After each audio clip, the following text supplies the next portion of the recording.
everyone, my name is Akriti. Welcome back to the channel Commerce Decode. Let's decode today's topic together. So आज की class start करने से पहले मैं आपको एक बात बता देती हूँ. आज सुबह मेरी एक रिलेटिव आई थी और उन्होंने मुझे दिए पूरे 500 रुपये. तो जब मेरे पास ये 500 आया ना तो मैं बड़ी कंफ्यूज हूँ सुबह से कि मैं इसका करूँ तो करूँ क्या. मतलब लाइक कि मैं जाऊँ मोमोज खा के आ जाऊँ या फिर मैं इस 500 रुपये को किसी ऐसे ही छोड़ दूँ, रख दूँ कि ठीक है कभी बाद में देखेंगे. बट जब मेरे दिमाग में ये चीज़ आ रही है ना कि मैं बाद में देखूँगी इसे, तो मेरे दिमाग में एक और आजकल का कॉन्सेप्ट चल रहा है, दैट इज़ कि प्रोडक्टिव यूज़ में लेके आते हैं. आजकल हर चीज़ को हम प्रोडक्टिव यूज़ में लेके जाना चाहते हैं कि अरे इंसान हो तब भी दिन में कुछ प्रोडक्टिव करो.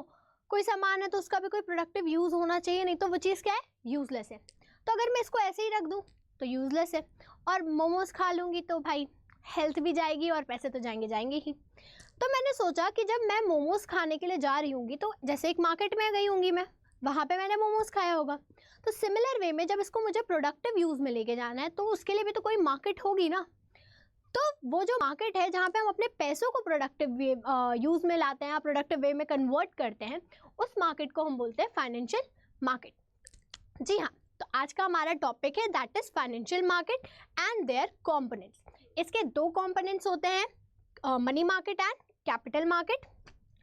आगे की स्लाइड्स में देखते हैं. तो जैसे मैंने बताया कि फाइनेंशियल मार्केट क्या है, एक ऐसी जगह जिसके पास पैसे पड़े हो, वो जिसको नीड हो उसको दे देते हैं, ठीक है, या फिर कह लो जो कि प्रोडक्टिव वे में लेके जाते हैं. अब मैंने वो जो 500 रुपीज़ थे मेरे पास पड़े हुए, वो एक्स कंपनी को नीड थी, मैंने उस एक्स कंपनी को दे दिए. जब मैंने एक्स कंपनी को दिए होंगे वो 500 रुपये, तो अब मैं ऐसे ही तो पैसे दूंगी नहीं कि रख लो मेरे पैसों को सुंदर बना के दे दो, ऐसा तो होता नहीं है. तो एक्स कंपनी उसके रिटर्न में मुझे कुछ दे रही होगी, उसके रिटर्न में एक्स कंपनी मुझे क्या देगी, इंटरेस्ट देगी.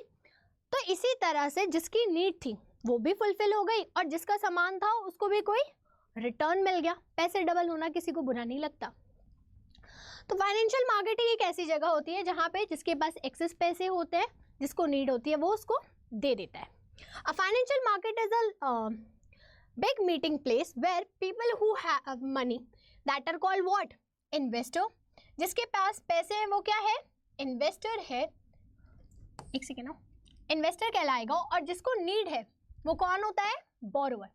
Instead of lending money directly they use things as stock, bonds, currency and commodities. हम डायरेक्टली पैसे नहीं दे रहे होते हैं लोन के फॉर्म में, हम शेयर्स में इन्वेस्ट कर रहे होते हैं, हम बॉन्ड्स में इन्वेस्ट कर रहे होते हैं, करेंसी में, कमोडिटीज में, और इन सब चीज़ों को हम क्या बोलते हैं यहाँ पे, फाइनेंशियल. उप्स, ग्रीन हो गया तो दिखेगा ही नहीं इसमें. एक मिनट चेंज करने दो कलर. तो इन चीज़ों को हम क्या बोलेंगे यहाँ पे, फाइनेंशियल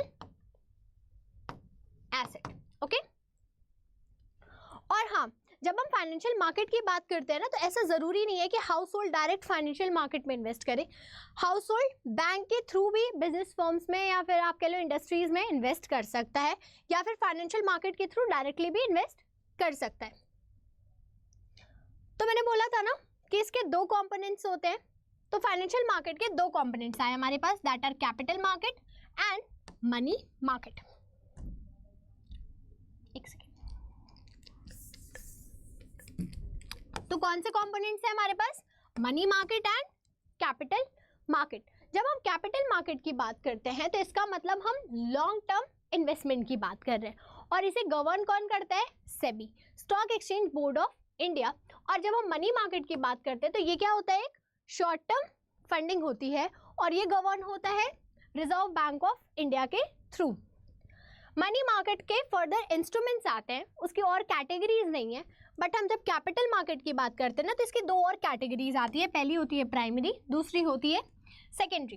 प्राइमरी मार्केट में हम जितने भी न्यू सिक्योरिटीज़, यानी जब कंपनीज पहली बार पब्लिक से पैसे लेती हैं तो हम वो मनी मार्केट में डील करते हैं. जब कंपनी ने ऑलरेडी एक बार पैसे ले लिए मार्केट से, या कह लो आप जनरल पब्लिक से, उसके बाद अगर कंपनी दोबारा उसको, या फिर आप कह लो दोबारा उन शेयर्स का ट्रेड हो रहा है, तो वो सेकेंडरी मार्केट में होता है. एक सेकेंड.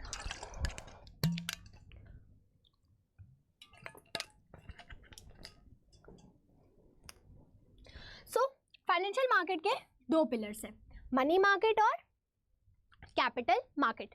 हमने देखा कि मनी मार्केट क्या था, शॉर्ट टर्म था. तो शॉर्ट टर्म का मतलब क्या हुआ, 1 महीने भी हो सकता है, 1 दिन भी हो सकता है, 1 हफ्ता भी हो सकता है, 6 महीने भी हो सकते हैं, साल भर भी हो सकता है। तो यहाँ पे जब हम शॉर्ट टर्म की बात करते हैं तो it is up to 1 year, यानी कोई भी इंस्ट्रूमेंट होगा उसकी मेच्योरिटी डेट कितनी होगी, अप टू 1 ईयर की होगी। ये फोकस करता है सेफ्टी और liquidity of immediate funding needs. ये ज़्यादा सेफ होता है क्योंकि ये गवर्न किसके थ्रू हो रहा होता है, आरबीआई के थ्रू, तो फ्रॉड और इन सब चीज़ों के चांसेस बहुत कम होते हैं। और जब बात करते हैं लिक्विडिटी की तो तुम वो लिक्विड वाला कॉन्सेप्ट मत कंसिडर करना कि पानी है, ठीक है। यहाँ पे या फिर आप कह लो जब भी हम अकाउंट्स में या किसी भी फाइनेंस से रिलेटेड टर्म्स की बात कर रहे हो और वहाँ पे तुम्हें दिखे ये टर्म लिक्विडिटी, तो इसका मतलब होता है जो भी चीज़ें हैं या जो भी इंस्ट्रूमेंट है वो ईजिली कन्वर्ट हो सकता है किसमें, कैश में। और जब बात आती है कैपिटल मार्केट की तो इसका मैच्योरिटी पीरियड कितना होता है, मोर देन 1 ईयर का होता है। ये वेल्थ बिल्डिंग के लिए या फिर मेजर बिजनेस एक्सपेंशन के लिए यूज़ होता है। मान लो कोई नया प्लांट या मशीनरी सेटअप करना है तो उस टाइम पे हम कैपिटल मार्केट का यूज़ करते हैं। Next is what is the money market. तो हमने पहले ही देख लिया जो मतलब मेजर डिफरेंस है कि मनी मार्केट क्या होता है, एक शॉर्ट टर्म मार्केट होता है जहाँ से हम शॉर्ट टर्म नीड्स को अपनी फुलफिल करते हैं और यहाँ से जो भी पैसे हमारे पास आते हैं उससे हम अपना वर्किंग कैपिटल को मेंटेन करते हैं, ठीक है। और it helps the institute to manage their liquidity and meet their short term funding needs. जब भी कैपिटल मनी मार्केट की बात होगी हम हर बार देखेंगे short term working capital needs, इनको हम फुलफिल करने की बात कर रहे हैं। तो किसके थ्रू करेंगे, अब ये देखते हैं। मनी मार्केट में भी 2 और कंपोनेंट्स आते हैं, पहला आता है ऑर्गेनाइज्ड और अनऑर्गेनाइज्ड सेक्टर। ये इतना इंपॉर्टेंट नहीं है क्योंकि ये पूछता नहीं है और हर जगह तुम्हें देखने को भी नहीं मिलेगा अनऑर्गेनाइज्ड और ऑर्गेनाइज्ड। तो ऑर्गेनाइज्ड जो होता है वो रेगुलेट होता है आरबीआई के थ्रू पूरी तरह से, और जो अनऑर्गेनाइज्ड होता है वो किसी के भी थ्रू मतलब लाइक रेगुलेटेड नहीं होता। तो ये क्या होता है, बहुत ही रिस्की होता है, यानी यहाँ से पैसे लेना भी रिस्क है उतना ही ज़्यादा और किसी को पैसे देना भी उतना ही रिस्की है। बट यहाँ पे क्या है, रिस्क वगैरह बहुत ही कम होता है क्योंकि ठीक है पता है कि सामने वाला अगर कुछ गलत करेगा तो आरबीआई उसके बिहाफ मतलब लाइक तुम्हारे बिहाफ पे उसके लिए एक्शन लेगा। मेन इंस्ट्रूमेंट स्टार्ट होते हैं तुम्हारे यहाँ से, यानी मनी मार्केट के इंस्ट्रूमेंट्स। और ये क्या कॉन्सेप्ट, ये क्या है, इंपॉर्टेंट है क्योंकि इससे क्वेश्चंस आते हैं, चाहे तुम पीजी की बात करो यूजी की बात करो सब में आते हैं। तो पहला है that is call money market. Call करके पैसे मांगने को कॉल मनी मार्केट नहीं कहते। कॉल मनी मार्केट में ये जो ए बैंक है, मान लो यहाँ पे हम लिख देते हैं, और ये क्या है, बी बैंक। ए बैंक के पास पैसे पड़े थे बट बी बैंक को एक दिन क्या हुई, शॉर्टेज हुई कि ठीक है मेरे पास पैसे नहीं है अपना सीआरआर मेंटेन करने के लिए। शॉर्टेज किस लिए हुई है, यहाँ पे सीआरआर मेंटेन नहीं हो पाया, यानी कि कैश रिजर्व रेशियो। तो जब इसके पास अपना कैश रिजर्व रेशियो मेंटेन करने के लिए पैसे नहीं थे बी बैंक के पास, तो बी बैंक ने ए बैंक को फ़ोन किया कि मेरे को इतने दिन के लिए आप मेरे को 500 CR दे दो। तो ए बैंक ने कहा होगा हाँ हाँ भाई ले जाओ। तो क्या ए बैंक ने उसके बदले में कुछ उससे लिया होगा या बस ऐसे ही पैसे दे दिए फुकट के? नहीं, ए बैंक ने उससे इंटरेस्ट लिया होगा इस पर, और इसका जो मेच्योरिटी पीरियड होता है वो सबसे कम होता है, यानी कि 1 से 14 दिन के बीच में होता है। और एक क्या है, मिनिमम, और ये मैक्सिमम, यानी आप 14 दिन से ऊपर यहाँ पे पैसे फंसा नहीं सकते हो। और आपको इंटरेस्ट इवन हाफ डे के लिए लिया है, मान लो सुबह मेरे से 12 बजे मांगे पैसे और तुमने शाम के 5 बजे तक मुझे दे दिए, तो भी तुम्हें इंटरेस्ट पे करना पड़ता है। इसमें कौन कौन पार्टिसिपेट करता है, बैंक और फाइनेंशियल इंस्टीट्यूशन। इसे हम ओवरनाइट मनी भी कहते हैं और नोटिस मनी भी बोलते हैं। इसका पर्पस होता है डेली लिक्विडिटी को मैनेज करना। Wait a minute. पर मोस्टली इसका यूज होता है तुम्हारे सीआरआर को मेंटेन करने में। लो 500 गए, मेरी बॉटल टूट गई। अब तो हो गया इसका प्रोडक्टिव यूज, बॉटल खरीदनी पड़ेगी। एग्जाम्पल भी दिया हुआ और इसमें कोई भी कोलैटरल नहीं लगता। अब कोलैटरल क्या होता है, तुमने सुना है तुम्हें लोन लेना है तो तुम्हें कुछ गिरवी रखना पड़ता है, तो दैट इज कोलैटरल। अगर मुझे होम लोन लेना है तो मेरा जो नया घर बन रहा होगा ना वही एज ए कोलैटरल रख दिया जाता है, या फिर गोल्ड आप रख देते हो कोलैटरल के लिए अगर आप किसी हेल्थ लोन या ऐसा कुछ ले रहे हो तो। Next is treasury bill, that is also known as what, T bill. जब टी बिल की बात आती है तो सबसे पहले से जो क्वेश्चन आता है वो ये होता है कि ये किसके बिहाफ में इशू किया जाता है। तो ये किसके बिहाफ में इशू होता है, गवर्नमेंट ऑफ इंडिया के, और कौन करता है, बाय आरबीआई। ठीक है, तो पहला क्वेश्चन जो इससे आता है वो होता है कि कौन सा ऐसा मनी इंस्ट्रूमेंट है जो behalf of government of on the behalf of government of India issue होता है, और उसे इशू कौन करता है, आरबीआई करता है। तो इट इज ट्रेजरी बिल। इसका जो टाइम ड्यूरेशन है वो कितना होता है, मैच्योरिटी पीरियड के लिए टाइम ड्यूरेशन 91 डेज, 182 डेज या फिर 364 डेज। कितने डेज है, 91, दूसरा क्या था 182, तीसरा 364 डेज। और इशूअर कौन है, यहाँ पे नॉर्मली लिखा है गवर्नमेंट ऑफ इंडिया, बट यहाँ पे क्या होगा, बिहाफ वर्ड ऐड कर लेना, behalf of government of India.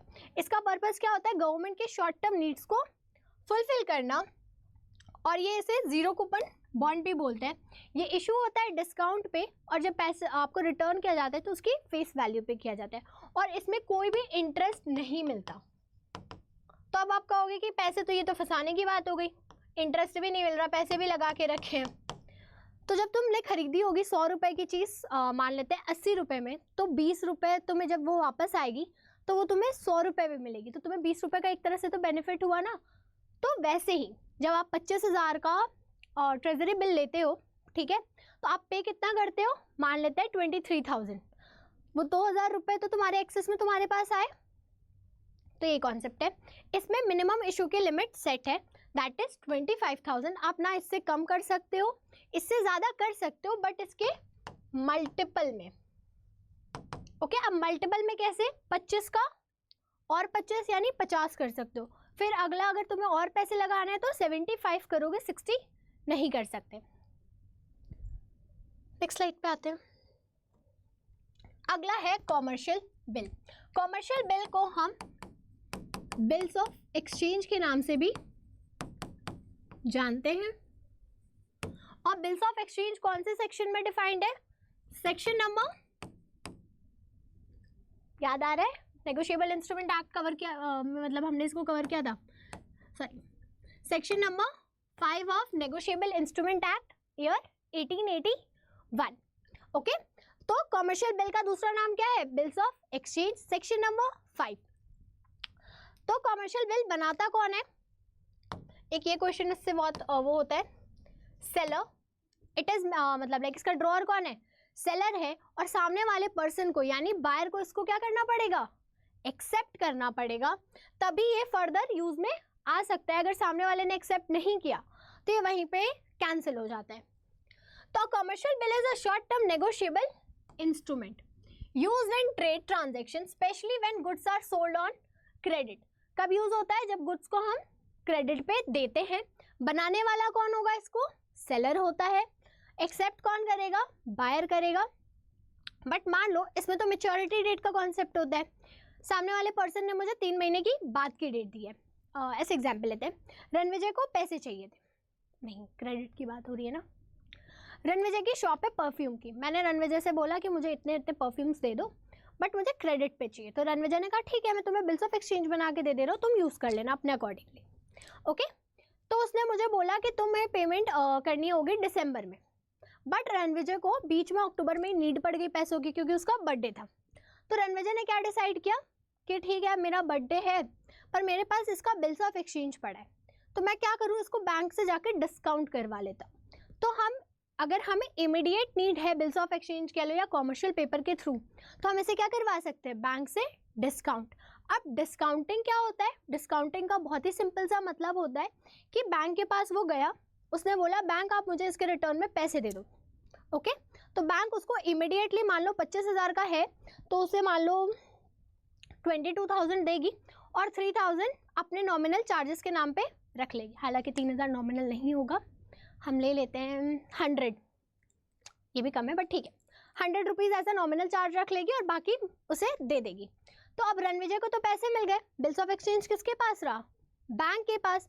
अब आकृति जब पेमेंट करेगी, जो उसको किसको करनी थी, रणविजय को, तो अब आकृति पेमेंट किसे करेगी, बैंक को करेगी। ओके, यानी अगर आप कॉमर्शियल बिल या फिर कह लो आप बिल्स ऑफ एक्सचेंज जब यूज़ करते हो और आपको मेच्योरिटी पीरियड से पहले कभी भी नीड पड़ गई फंड्स की, तो आप सिंपली उसे क्या करवा सकते हो, बैंक से डिस्काउंट करवा सकते हो। नेगोशिएबल इंस्ट्रूमेंट का मतलब सभी को आई गेस आइडिया है क्योंकि क्लास ऑलरेडी हो चुकी है इस पर। तो नेगोशिएबल का मतलब क्या होता है, इजीली ट्रांसफरेबल, और इंस्ट्रूमेंट का मतलब रिटन डॉक्यूमेंट। और हाँ, कॉमर्शियल बिल कैसे होगा, रिटन फॉर्म में होगा। इसका टेन्योर कितना होता है, 30 से 180 दिन का होता है, ठीक है। इसमें मेच्योरिटी डेट क्या होती है, फिक्स होती है। देखो यहाँ पे लिखा है, अमाउंट भी फिक्स्ड है, डे लिखा हुआ है ना 60 डेज।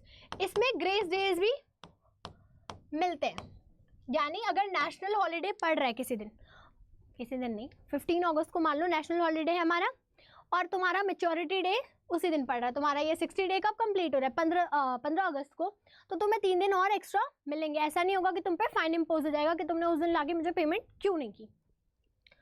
और सेलर क्या होता है, सिक्योर करता है पेमेंट फॉर गुड्स, और ये तो बेसिक है, मैंने बता दिया ना। सेलर क्या होता है, इसका मेकर होता है, या फिर आप कह सकते हो ड्रॉअर।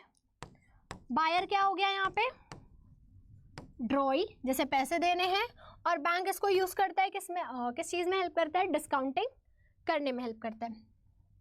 इसके टाइप्स बहुत इंपॉर्टेंट होते हैं बिल्स ऑफ एक्सचेंज के, तो टाइप्स देखते हैं। पहला क्या है, डिमांड एंड यूसेंस बिल। अब डिमांड से मतलब तो समझ में आ गया कि मैंने जब मांगा, जब मुझे चाहिए, तब तुमने मुझे बिल्स ऑफ एक्सचेंज के थ्रू पैसे दे दिए। बट यूसेंस बिल में जो स्पेसिफिक टाइम दिया है आपको, उसी टाइम पे मुझे पेमेंट करनी है। क्लीन बिल और डॉक्यूमेंट्री बिल क्या होता है, क्लीन बिल यानी कि इस पर कोई भी आप कह लो इनवॉइस वगैरह अटैच नहीं होता, कोई भी डॉक्यूमेंट आप सपोर्ट में नहीं लगाते बिल्स ऑफ एक्सचेंज के। बट डॉक्यूमेंट्री बिल में आपको एक्स्ट्रा डॉक्यूमेंट्स को अटैच करना पड़ता है अपने बिल्स ऑफ एक्सचेंज को सपोर्ट करने के लिए। तीसरी टाइप आती है inland and foreign bill. Inland bill का मतलब कि आपका जो बिल्स ऑफ एक्सचेंज है वो इंडिया में ही जनरेट हुआ है, और उसकी पेमेंट भी आपको रिसीव कहाँ से होनी है, इंडिया से ही। फॉरेन में हो सकता है कि सेलर आपका बाहर का हो या फिर बायर आपका बाहर का हो और एक पार्टी इंडिया की हो, ओके। अगला होता है एक्सपोर्ट एंड इंपोर्ट। एक्सपोर्ट के लिए जो बिल्स ऑफ एक्सचेंज यूज हो वो एक्सपोर्ट, और इंपोर्ट के लिए जो यूज होगा इंपोर्ट बिल। बेसिक है। अकोमोडेशन एंड सप्लाई बिल, ये थोड़ा कंफ्यूजिंग होता है। अकोमोडेशन बिल जो होता है ना, वो हम यूज करते हैं बिना किसी बिजनेस ट्रांजैक्शन के। यानी मेरी फ्रेंड आई सुरभि, और उसने बोला यार आकृति मेरे को पैसों की नीड है, एक तुम मेरे को बिल्स ऑफ एक्सचेंज बना के दे दो, थोड़ी मेरी हेल्प हो जाएगी, तो दैट इज अकोमोडेशन बिल। क्या सुरभि और मेरे बीच में कोई क्रेडिट ट्रांजैक्शन हुई थी जैसे मेरे और रणविजय के बीच में हुई थी, नहीं ना। तो अकोमोडेशन बिल में क्या होगा कि कोई भी जेन्युइन ट्रांजैक्शन नहीं हुई है, बस किसी को सपोर्ट या हेल्प करने के लिए आप ये बिल ड्रॉ करते हो। और जब हम बात करते हैं सप्लाई बिल की, यानी यहाँ पे एक्चुअल बिजनेस ट्रांजैक्शन हुई होगी।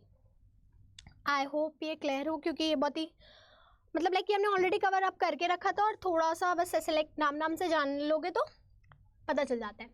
अगला आता है certificate of deposit. Wait a minute,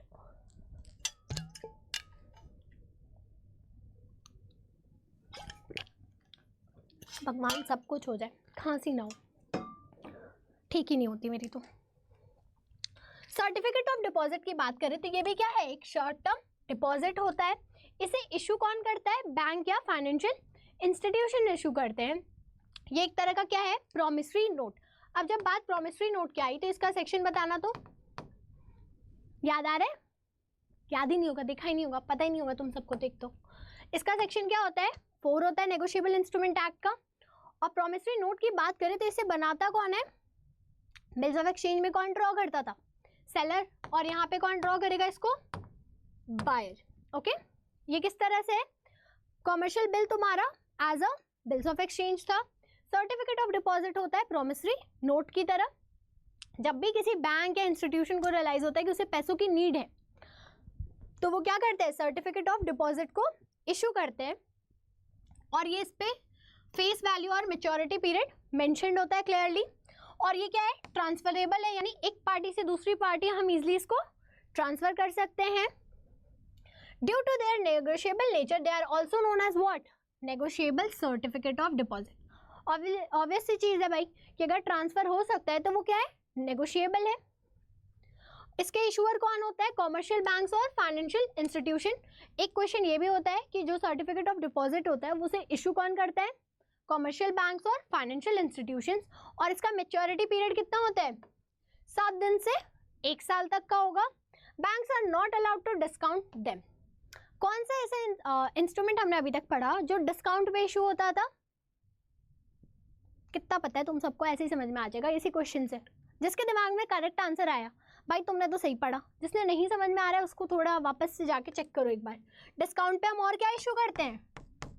T bill, but हम इसे क्या इस पर इशू कर रहे हैं? नहीं, सर्टिफिकेट ऑफ डिपॉजिट को डिस्काउंट पे इशू नहीं करते, इसको हम इशू करते हैं किस पे? फेस वैल्यू पे इसके। और ट्रेजरी बिल डिस्काउंट पे इशू होता है। नेक्स्ट है दैट इज कॉमर्शियल पेपर। तो कॉमर्शियल पेपर क्या होता है? शॉर्ट टर्म होता है और इसे कौन यहाँ पे इशू कर रहा है? कंपनीज। और सर्टिफिकेट ऑफ डिपॉजिट को कौन इशू करता था? बैंक्स और फाइनेंशियल इंस्टीट्यूशन। ये किस लिए इशू करती हैं? अपने वर्किंग कैपिटल को मेंटेन करने के लिए। ये क्या होता है? अनसिक्योर्ड होता है, यानी अगर कंपनी ने कल की डेट पे पैसे देने को मना कर दिए तुम्हारे, तो पैसे गए, यानी यहाँ पे रिस्क क्या है? हाई है। ओके, समझ में नहीं आ रहा, बहुत हचपच हो जा रहा है। इसे कंपनी इसके लिए यूज करती हैं और यहाँ पे क्या लिखे? रिस्क हाई है।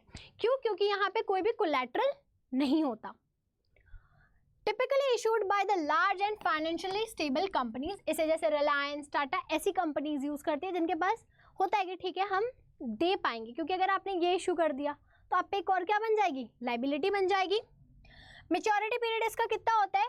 फ्यू डेज, यानी मान लो आप 1 दिन से लेके 260 दिन तक होता है, और ये यूजुअली 30 से 90 दिन का होता है।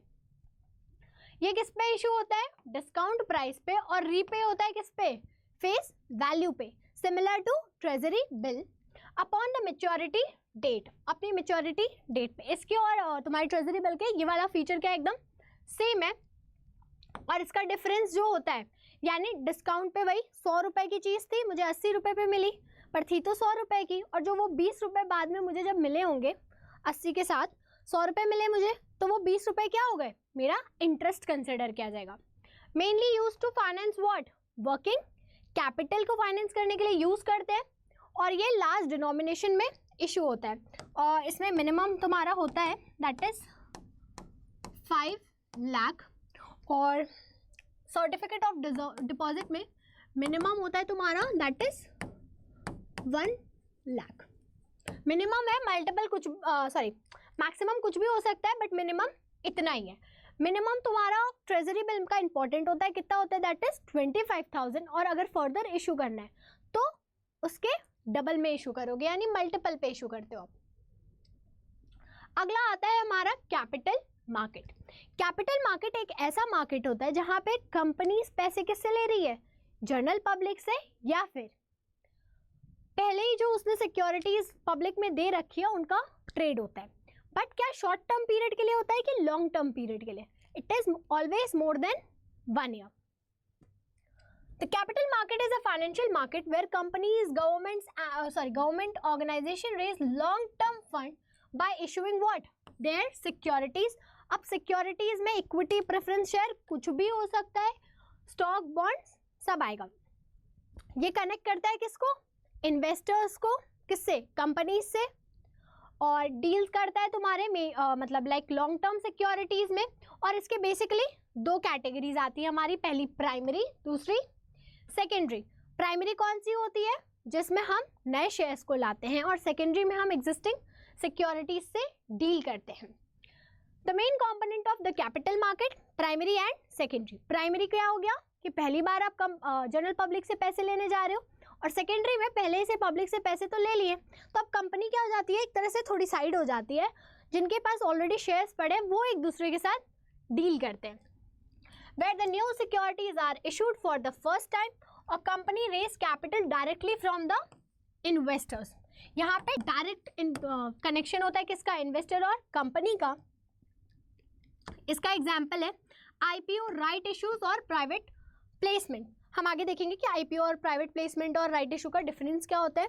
और अगर हम सेकेंडरी की बात करें तो यहाँ पे एग्जिस्टिंग सिक्योरिटीज ट्रेड होती हैं, यानी A share holder B share holders के साथ ट्रेड करेगा, उसे लगेगा कि नहीं ठीक है इसका मुझे अच्छा प्राइस मिल रहा है तो वो बी को दे देगा, ठीक है, सेल कर देगा। बी को रियलाइज हुआ कि मार्केट तो नीचे जा रहा है, मैं सी को दे देता हूँ, कम से कम मेरे 100 रुपये तो मुझे मिल जाए वापस। ओके, सेकेंड,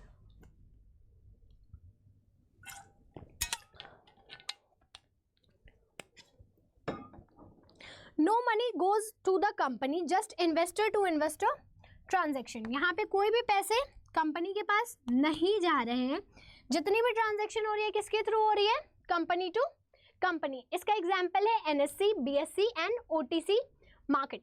एनएससी का फुल फॉर्म क्या होता है, नेशनल स्टॉक एक्सचेंज, बीएससी का Bombay stock exchange over the counter market.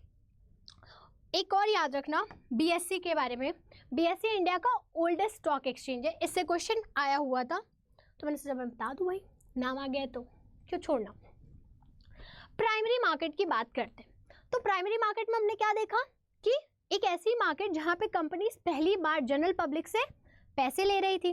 अब जब जनरल पब्लिक से पैसे ले रही थी तो 3 तरह से ले सकती है, initial public offering, right issue और private placement. Initial public offering का मतलब कि फर्स्ट टाइम बाई कंपनी ने डिसाइड किया आईपीओ लॉन्च करने का। अभी एग्जांपल लें तो आई गेस पीडब्ल्यू का आईपीओ आने वाला है मार्केट में, तो अब वो क्या करेंगे, प्रोस्पेक्टस ड्रॉ करेंगे, सेबी से अप्रूव करवाएंगे और उसके बाद जनरल पब्लिक को शेयर्स के बारे में बताएंगे कि हाँ हम अपने आईपीओज ला रहे हैं, तो जनरल पब्लिक उनसे शेयर्स खरीदेगी, उनके पैसे लगाएगी उन पे। ओके, तो that is initial public offering, यानी first sale of shares to the public investors. Okay, right issue की बात करें तो यहाँ पे हम एग्जिस्टिंग शेयर होल्डर्स को अपने शेयर्स देते हैं। ए और बी के पास कंपनी जेड के पहले से शेयर पड़े थे, तो जब कंपनी जेड ने सोचा कि हम अपने शेयर्स और मार्केट में लेके आएंगे तो उन्होंने सोचा कि जिनके पास पहले से मेरे शेयर्स हैं यानी ए और बी के पास, तो पहले क्यों ना हम उन्हीं से पूछें, क्योंकि जब आप नए लोगों को अट्रैक्ट करने जाते हो तो ज़्यादा मेहनत लगती है, समझ रहे हो। यानी जब एक्स के पास जाना हो तो थोड़ी कम मेहनत लगेगी, नए इंसान के पास जाना हो तो बात करनी पड़ेगी, सब शुरू से शुरू करना पड़ेगा। वहाँ तो ऑलमोस्ट आधी खिचड़ी तो शुरू से पकी हुई होती है, बस आधी और बनाने की मेहनत करनी पड़ती है। तो सेम चीज़ वो राइट इशू में भी करते हैं, यानी कि वो क्या करेंगे, जो मेरे एग्जिस्टिंग शेयर होल्डर्स हैं मैं क्यों ना उन्हीं को पिच करूँ, वो मेरे शेयर्स शायद वापस से ले लें, उनके लिए ज़्यादा ईजी होगा और मेरे लिए भी ज़्यादा कन्वीनियंट होगा, instead of trying on new people. या फिर ये भी वो करते हैं कि एक स्पेसिफिक परसेंट बुक करके रखते हैं कि इतना हम अपने एग्जिस्टिंग शेयर होल्डर्स को देंगे, उसके बाद हम जनरल पब्लिक को बोलेंगे कि आओ आप हमारे शेयर्स लेके जाओ। फिर आता है प्राइवेट प्लेसमेंट। प्राइवेट प्लेसमेंट में हम अपनी सिक्योरिटीज़ को डायरेक्टली सेल मतलब लाइक किसी सिलेक्टेड ग्रुप ऑफ पीपल को ऑफर कर रहे हैं कि नहीं मेरा 10% बैंक्स के लिए होगा, मेरा 10% वाइज इंडस्ट्रीज के लिए होगा। ओके,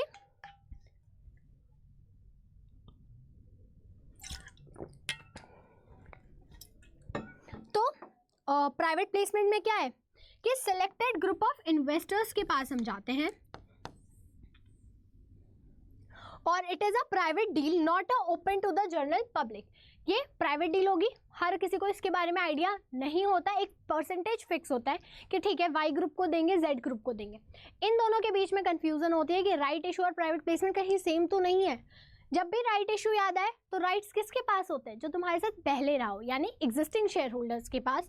और जब भी हम प्राइवेटली किसी चीज़ को प्लेस करने की बात कर रहे हैं तो कॉलेज में होता है ना प्लेसमेंट, तो सिलेक्टेड ग्रुप के लिए होता है कि यानी फाइनल ईयर वाले ही बैठेंगे उसमें, तो वैसे ही यहाँ पे सिलेक्टेड ग्रुप ऑफ इन्वेस्टर्स की बात होती है। तो आई गेस क्लियर होगा। इनिशियल पब्लिक ऑफरिंग यानी पहली बार आप मार्केट में अपने शेयर्स को लेके आ रहे हो। राइट इशू यानी जो आपके पास पहले से था उसी को हम एक और चांस दे रहे हैं। प्राइवेट प्लेसमेंट यानी कि हम सिलेक्टेड ग्रुप ऑफ पीपल को ही इनवाइट करेंगे कि आप हमारे ये शेयर्स लेके जाओ। कुछ क्वेश्चंस प्रैक्टिस करते हैं। What is the maximum maturity period for instrument traded in the money market. Money market में जितने भी इंस्ट्रूमेंट या फिर आप कह लो जितनी भी सिक्योरिटीज ट्रेड होती हैं, सॉरी सिक्योरिटीज गलत टर्म है, इंस्ट्रूमेंट जो ट्रेड होते हैं उनका मैच्योरिटी पीरियड क्या होता है। हमने शुरू से देखा कि मनी मार्केट यानी 1 साल, तो ऑप्शन में बी क्या होगा, करेक्ट होगा यहाँ पे। और which of the following is not a money market instrument, इनमें से मनी मार्केट इंस्ट्रूमेंट कौन सा नहीं है? T bill, commercial bill, certificate of deposit और D that is equity shares. तो जब हम बात कर रहे हैं यहाँ पे मनी मार्केट का इंस्ट्रूमेंट क्या नहीं है कि, तो इक्विटी शेयर्स। हमेशा क्वेश्चन को ऐसे नहीं कि मुझे एग्जैक्ट आंसर पता ही होना चाहिए। अब जिसने ये क्वेश्चन देखा होगा, ठीक है, मतलब बहुत लोग, मैं ऐसे ही देखती हूँ कभी कभी कुछ क्वेश्चंस कि मैं स्लाइड पे देख रही हूँ ऐसे, ठीक है, कि ये दिया हुआ है, अच्छा इक्विटी शेयर यहाँ पे क्या कर रहा है, ये तो 3 मनी मार्केट के थे, तो मुझे पूरा क्वेश्चन पढ़ने की भी जरूरत नहीं है, ऑप्शन देख के क्या हो गया, समझ में आ गया। या फिर हो सकता है ये तो बहुत सिंपल वे में मैंने क्वेश्चन को डाला कि सबको अभी स्टार्ट है तो समझ में आए, बट हो सकता है बहुत लोग को ये क्या लगे कि बहुत ही ट्रिकी बना के क्वेश्चन दे दिया मैंने, ठीक है, और अब समझ में नहीं आ रहा कि करेक्ट आंसर क्या होगा, तो ट्राई करो जो ऑड वन आउट है उसको रखने का आंसर में। थर्ड क्वेश्चन देखते हैं, the main purpose of the money market is to, main purpose क्या होता है मनी मार्केट का? शॉर्ट टर्म नीड्स को फुलफिल करना, या फिर कह लो अपने वर्किंग कैपिटल को मैनेज कर पाना। तो ऑप्शंस देखते हैं, A to raise a long term fund, B to facilitate the short term borrowing and lending, C that is trade in equity share, D to regulate the stock exchange. Obvious है B. इससे question बहुत simple आते हैं, मतलब ऐसे वाले question आते हैं।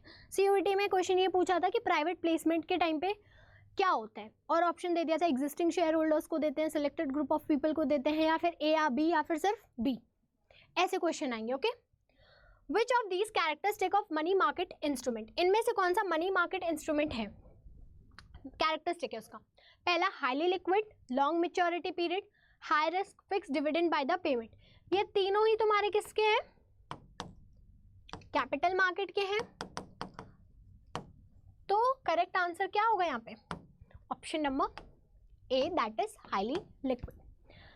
सो 4 ही क्वेश्चंस थे। That's it for today's session. I hope किसी को भी कोई प्रॉब्लम नहीं हुई होगी, और कहीं पे भी किसी का डाउट है तो आप मुझे कमेंट सेक्शन में बता सकते हो, ताकि मैं आपकी फर्दर हेल्प कर सकूं।